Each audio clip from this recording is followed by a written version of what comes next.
Hi! Hello! నమస్తే. Welcome back to iDream media. ఈరోజు మనతో ఉన్నారు amphi certified mutual fund distributor అయిన బొనిగెల సలోమన్ గారు. సార్‌తో మాట్లాడదాం. Hi sir. నమస్తే అండి.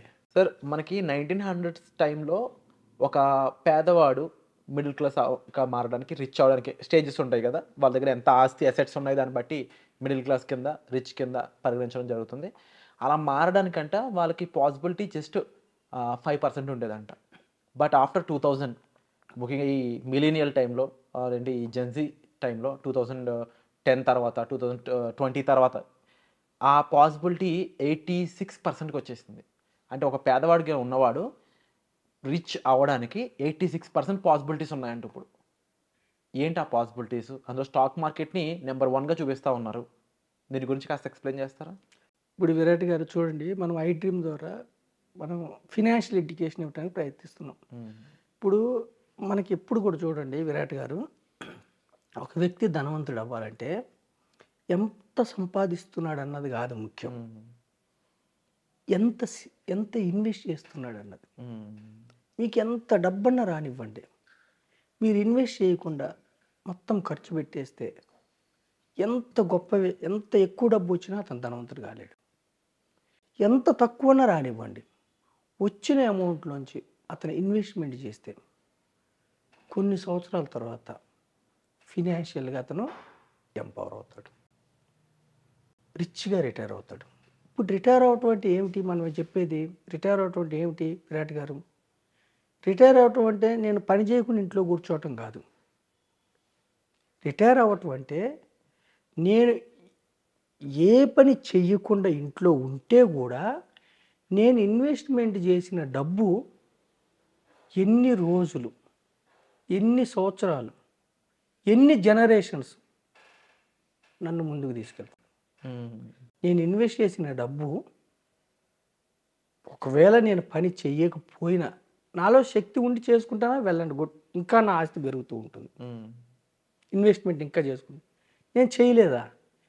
ఎన్ని రోజులు నా భవిష్యత్తు ఆర్థిక పునాది నిలబడుతుంది? అది రిటైర్మెంట్. అయితే ఇప్పుడు పూర్ పర్సన్, ఇప్పుడు మనం ఇక్కడ పూర్ వ్యక్తులను ఎవరన్నా అంటే నెలకి 30,000 వచ్చే వాళ్ళని పూర్ అన్నట్టుగా నేను భావిస్తూ చెప్తున్నాను. జనరల్గా పేద వ్యక్తులకి అంటే లోయర్ మిడిల్ క్లాస్ అనుకోండి, లేకపోతే నెలకు 30,000 వచ్చే వ్యక్తులకి ఎక్కువ రియల్ ఎస్టేట్స్లో పెద్ద పెద్ద ఎకరాల్లో ల్యాండ్స్ కొనటం, ఎక్కువ అసెట్స్ బిల్డ్ చేసుకోలేరు, తక్కువ వస్తుంది కాబట్టి. జనరల్గా వాళ్ళకి లోన్లు కూడా, లయబిలిటీస్ కూడా తక్కువ ఉంటాయి. ఇల్లు కొనుక్కోవాలంటే కూడా, కార్లు కొనుక్కోవాలంటే కూడా లయబిలిటీస్ కూడా పెద్దగా లోన్లు ఇవ్వరు. సో వాళ్ళకి లయబిలిటీస్ ఉండవు.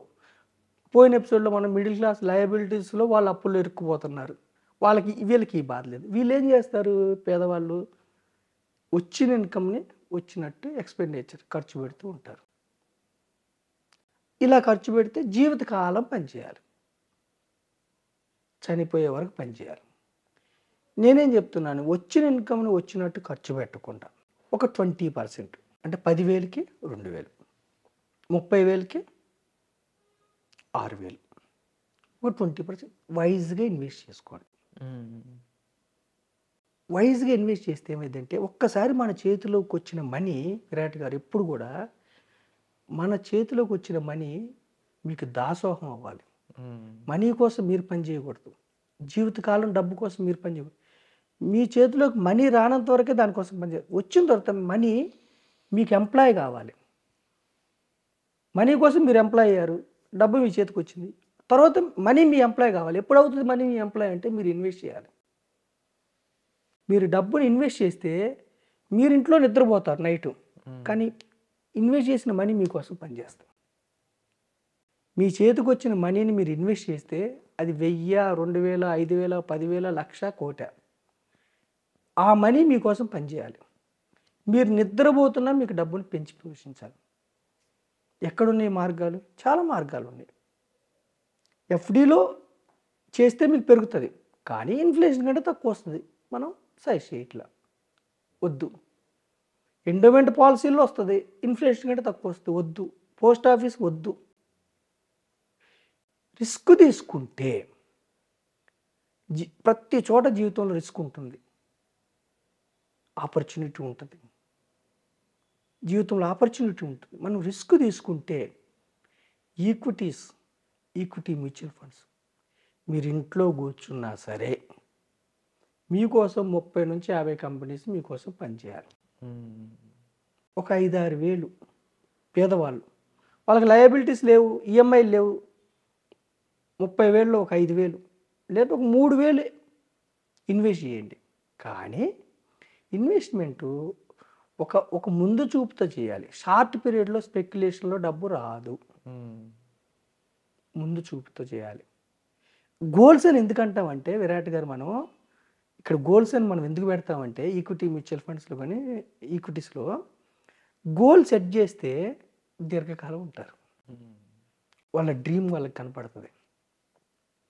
ఇప్పుడు కష్టపడి పని చేస్తున్నారు డబ్బు కోసం, 20 ఏళ్ళ తర్వాత కష్టపడిపోయినా రిటైర్మెంట్ తీసుకుంటారు. రిటైర్మెంట్ అంటే వాళ్ళ జీవితకాలం డబ్బే వాళ్ళకి అసెట్ సమకూరుతుంది. మీ జేబులోకి డబ్బు తెచ్చి పెట్టాలి. అది ఈక్విటీస్కి, ఈక్విటీ మ్యూచువల్ ఫండ్కి మెచ్యూరిటీ ఉండదు, జనరేషన్స్ పనిచేస్తుంది. ఎఫ్డి పెట్టారనుకోండి మెచ్యూరిటీ ఉంటుంది మీకు, 1 year 2 years 3 years. ఈక్విటీస్కి అట్లా ఉండదు. మీరు ఒక కంపెనీలో ఓనర్షిప్ తీసుకున్నారు, జనరేషన్స్ పనిచేస్తుంటారు. సో మనం ఏం చెప్తున్నామంటే పేదవారికి, మిడిల్ క్లాస్ వారికి కూడా లయబిలిటీస్లో ఇరుక్కోకుండా ఫస్ట్ అసెట్ బిల్డ్ చేసుకోండి. మీకు డబ్బు సమకూర్చి పెట్టాలి, ఆ డబ్బుతో మీరు ఈఎంఐలు కట్టండి. పేదవారికి కూడా మనం ఏం చెప్తున్నాం అంటే ఫస్ట్ అసెట్ బిల్డ్ చేసుకోండి.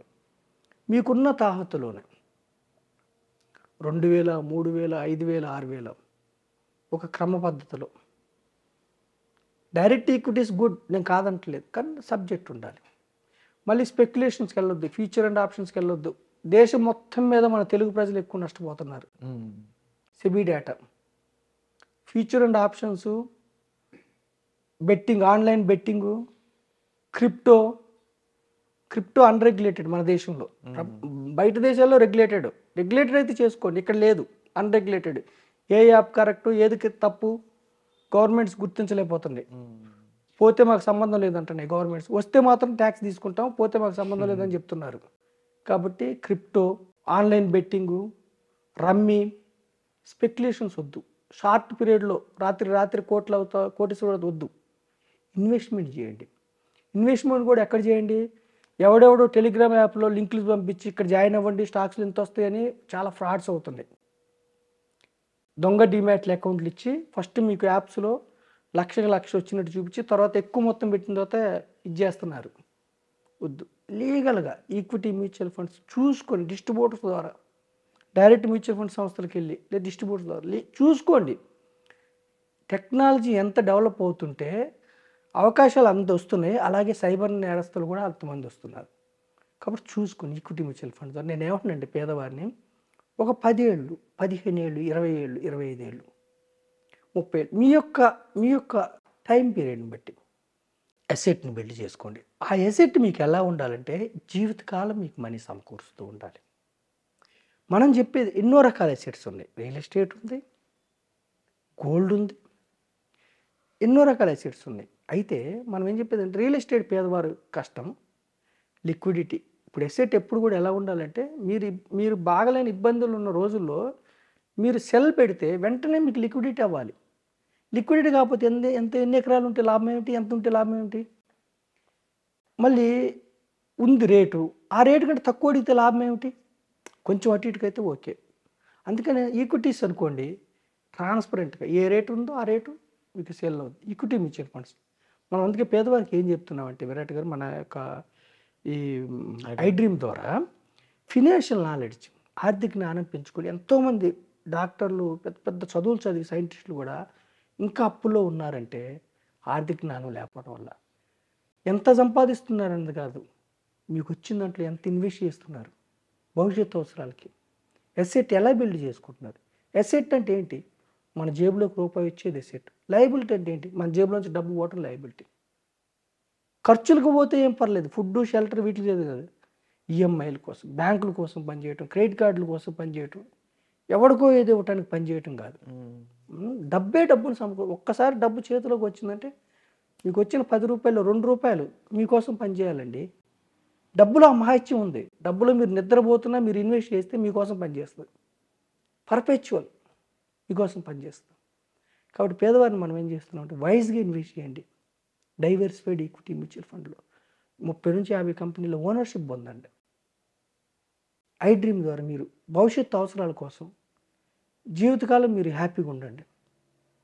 తక్కువ వచ్చే దగ్గర ఇన్వెస్ట్ చేసుకో, సేవింగ్స్ చేసుకోవద్దు. బ్యాంక్స్, ఎఫ్డీలు, పోస్ట్ ఆఫీసులు కొంచెం రిస్క్ ఉంటుంది. ఇక్కడ రిస్క్ని అర్థం చేసుకొని దీర్ఘకాలం ఉంటే రిస్క్ తగ్గిపోద్ది.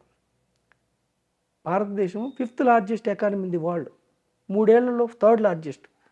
10-15 ఏళ్ళలో ఇండియా ప్రపంచంలో నెంబర్ 1 అవ్వబోతుంది. ఈ యొక్క ఆర్థిక వృద్ధిలో మీరు పార్టిసిపేట్ కావండి. 100%. ఎర్న్ చేసుకోండి, సంపాదించుకోండి. మీరు చెప్పిన విధంగా ఈక్విటీ మ్యూచువల్ ఫండ్స్ అనేవి ఎంత బెస్ట్ రిజల్ట్స్ ఇస్తున్నాయి హిస్టారికల్గా చూసుకున్నా కూడా చాలామందికి అర్థమవుతూ ఉంటుంది. అండ్ జనరల్గా 12% అని చెప్తూ ఉంటారు. దానికన్నా బెటర్ రిజల్ట్స్ ఇచ్చిన ఎన్నో ఫండ్స్ ఉన్నాయి. అండ్ అలాంటి ఫండ్స్ సజెస్ట్ చేయగలిగే ఒక రైట్ ప్రొఫెషనల్ని మీరు మీట్ అవ్వడం కూడా చాలా ఇంపార్టెంట్ అండి. సో మన సొలొమోన్ గారు అలాంటి ఒక ప్రొఫెషనల్. సో దానికి సంబంధించి ఆ ఫండ్స్ ఎలా ఉంటాయి, మీకు మీ గోల్స్కి అవి రీచ్ అవ్వడానికి ఎటువంటి ఫండ్స్ మీకు బాగా వర్క్ చేస్తాయి, and even tax ever funds సంబంధించిన విషయాలు కానీ మీరు రన్ చేసే క్యాపబిలిటీ బట్టి మీకు ఫండ్ అనేది ఒక్కొక్కరికి ఒక్కొక్క విధంగా ఉంటూ ఉంటుంది. సో అలాంటి రైట్ ఏఎంసీకి సంబంధించి మీ ఇన్ఫర్మేషన్ కావాలనుకున్నప్పుడు మీరు సొలొమోన్ గారితో కలిసి మాట్లాడాలనుకున్నట్లయితే డిస్ప్లే అవుతున్న నెంబర్స్ కాల్ చేసి మీరు సార్తో మాట్లాడవచ్చు. అండ్ ఒక రైట్ ఇన్ఫర్మేషన్ జనంలోకి తీసుకెళ్లాలనే ఒక సంకల్పంతో మీరు ముందుకెళ్తున్నారు సార్. అండ్ ముఖ్యంగా తెలుగు వాళ్ళు, మిడిల్ క్లాస్ పేదవాళ్ళు ఎవరైతే ఉన్నారో వాళ్ళకి రైట్ ఫైనాన్షియల్ ఎడ్యుకేషన్ ప్రొవైడ్ చేయాలని మీ సంకల్పం చాలా గొప్పది. And we wish you all the best and wishing you very happy new year sir. Thank you so much for the great information. Thank you అండి రెడ్డి గారు.